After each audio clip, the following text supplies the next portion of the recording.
జరగబోయేవి కేవలం ఎమ్మెల్యేలను ఎంపీలను ఎన్నికలు మాత్రమే కావు.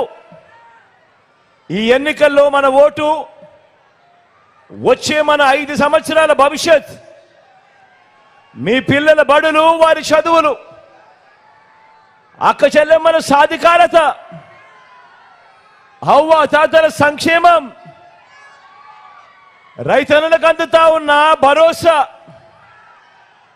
పేద సామాజిక వర్గాలకు అందిన న్యాయం, ఇవన్నీ కూడా కొనసాగి మరో 2 అడుగులు ముందుకు వేయాలా లేక మోసపోయి మళ్ళీ నష్టపోవాలా అన్నది నిర్ణయించేదే ఈ ఎన్నికలు.